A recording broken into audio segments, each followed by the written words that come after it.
पानी भन्छ के भन्छ नि क्रिमिनललाई हेरेर नभनौँ नि त हो क्या उनी हुनु त मेन पुरुष पछि दुईटा हुने रे सबै सेकेन्ड पालो खानेकुराको सबै चिजमा चाहिँ आफ्नो आफ्नो पौष्टिक तत्त्व हुन्छ होइन बेसारमा आउने फरक हो कामै नहुने भए त चिज किन उत्पादन हुन्छ त्यसको चाहिँ शरीरमा चिल्लो पदार्थ पनि चाहिन्छ धेरै होइन खाने धेरै त भात पनि पेट उठ्छ त्यही त खाइछ भने खसीको मासु तन्काइदिउँ होइन राम्रो धेरै पछि खाइदियो भने धेरै पछि खा त्यो असर पनि गर्छ नि त्यसले धेरै पछि खाँदा ठिक्क खाने भने केही हुँदैन हाम्रोमा 2 रक्सी अन्त 2 लिटर मट्टी त्यसले खाने केही भएन नि हाम्रा बाबुले समाजमा सलाई भाग त लाग्नु होइन उसले एउटाले गर्छ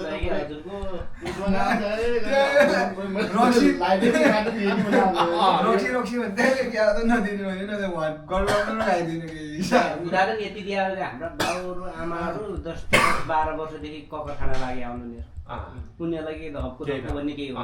हामीले कहिले न ककर छुएन कहिले केही गरे हामीले त्यही भन्छ अस्ति आज देवा कसरी पल्टिने हामीले मुहार भए त म्याक्सी स्याक्सी चिए पनि एकतिर त हामीले ल्यान गरे केही नै पुल कसरी पल्टिन्थ्यो भने ठिक लाग्यो यार दया लाग्यो यार गर्ने के त्यो होल्डाउने भइगयो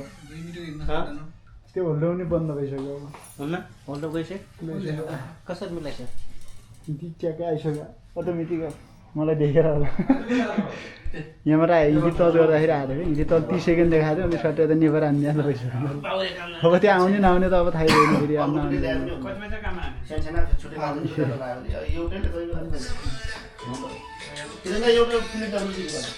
यो नजिक हुनुपर्छ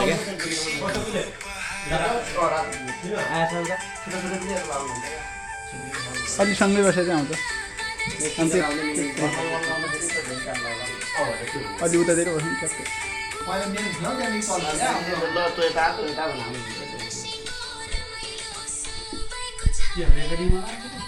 बनाऊ कि भने यहाँलाई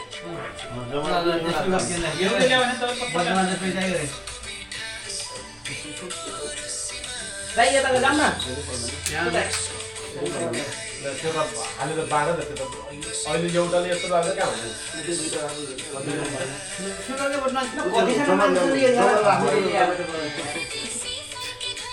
अब कसो काकाले भाइलाई लाउने होला दिपकुले उला लाउने उला लाउनु होला अनि मान्छे त कहाँ यहाँ घर पुग्नु कति बेला पुग्नु भन्ने छ